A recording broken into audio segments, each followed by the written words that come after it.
Assalamualaikum murid-murid. Selamat berjumpa kembali. Kita masih meneruskan lagi tajuk unit 1 mengenali sejarah siri 2. Ingat tak lagi murid-murid, pada minggu lepas kalian belajar pengertian sejarah, sumber sejarah dan kaedah penyelidikan sejarah. Pada minggu ini kita sambung tajuk seterusnya iaitu ruang dan masa serta sebab dan akibat dalam peristiwa sejarah.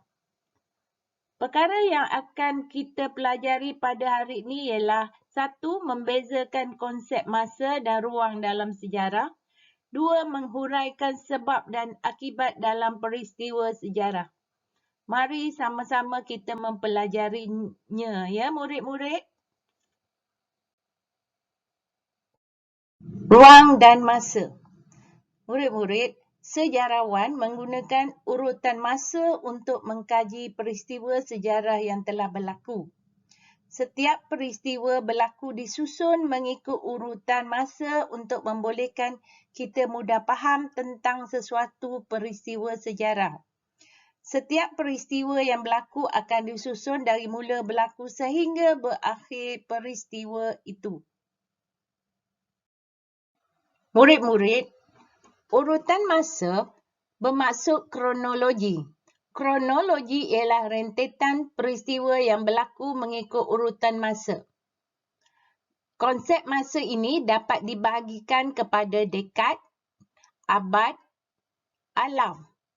Konsep masa juga boleh dilihat mengikut zaman iaitu zaman sebelum Masihi, iaitu sebelum kelahiran Nabi Isa, dan zaman Masihi selepas kelahiran Nabi Isa. Bagi memudahkan kita memahami urutan peristiwa, sejarawan telah menggunakan garis masa untuk menceritakan tentang peristiwa sejarah. Murid-murid, kita tengok rajah garis masa yang disediakan ya.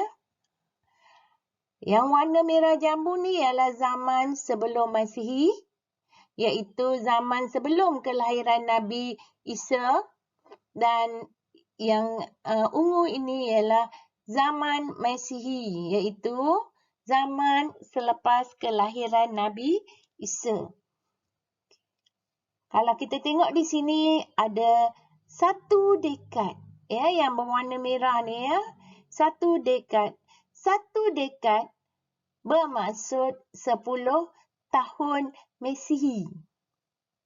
Cuba bayangkan, umur kalian sudah 10 tahun. Maksudnya, kamu telah berada satu dekad usia kamu. Seterusnya ialah satu abad. Kita tengok yang berwarna biru ni ya. Satu abad. Satu abad ialah 100 tahun Masihi. Okay, kita tengok papan kuning ni ya. Papan kuning ni ialah satu alaf. Satu alaf membawa maksud 1000 tahun Masihi. Begitulah garis masa yang digunakan oleh sejarawan untuk menunjukkan peristiwa sejarah yang berlaku ya. Ruang dan masa memudahkan kita memahami peristiwa sejarah yang telah berlaku. Ini dapat membantu kita menulis peristiwa sejarah dengan lengkap dan tersusun. Murid-murid, mari kita tengok contoh kronologi peristiwa sekolah saya. Kronologi peristiwa ini berlaku pada awal tahun hinggalah pada akhir tahun. Kita tengok peristiwa ini bermula pada bulan Januari iaitu sesi persekolahan bermula. Pada bulan Februari pula diadakan Hari Sukan Sekolah. Pada bulan April, Hari Kantin diadakan. Sambutan Hari Kemerdekaan diadakan pada bulan Ogos, manakala Hari Anugerah Kecemerlangan diadakan pada bulan Oktober. Kita tengok kronologi ni bermula dari bulan Januari dan berakhir pada bulan Oktober, iaitu pada akhir tahun.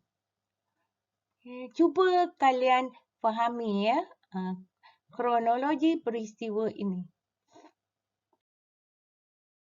Murid-murid, ruang sejarah yang luas membolehkan sejarawan menjalankan penyelidikan mengikut bidang tertentu seperti bidang politik, bidang ekonomi dan bidang sosial.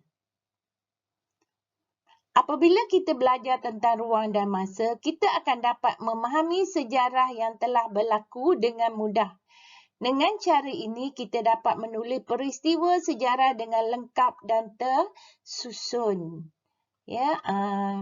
Ada rentetan peristiwa bermula dan berakhir. Murid-murid. Kita masuk tajuk seterusnya, iaitu sebab dan akibat dalam peristiwa sejarah. Setiap peristiwa sejarah yang berlaku mempunyai sebab dan akibat. Kajian tentang sebab dan akibat memudahkan kita memahami peristiwa sejarah tersebut. Kita tengok gambar di sebelah kiri ini, murid-murid. Ini ialah bantahan rakyat terhadap penubuhan Malayan Union yang disyadangkan oleh pemerintah British. Di sebelah kiri pula ialah peristiwa pengisytiharan kemerdekaan di Stadium Merdeka. Cuba kalian fikirkan kaitan di antara kedua-dua gambar ini. Sebab dan akibat berlakunya kedua-dua ini, murid-murid. Murid-murid, sebagaimana cikgu beritahu, setiap peristiwa yang berlaku itu mesti ada sebab dan akibat. Mari kita tengok contoh satu ini. Hari Anugerah Kecemerlangan Akademik yang diadakan di sekolah merupakan peristiwa yang berlaku.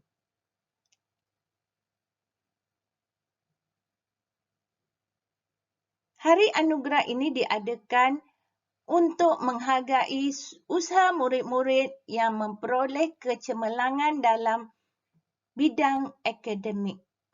Sebab peristiwa itu diadakan. Dan murid-murid akan berusaha dan belajar dengan tekun untuk memperoleh kejayaan. Dan menerima anugerah pada hari Anugerah Kecemerlangan. Itu akibatnya daripada peristiwa tadi.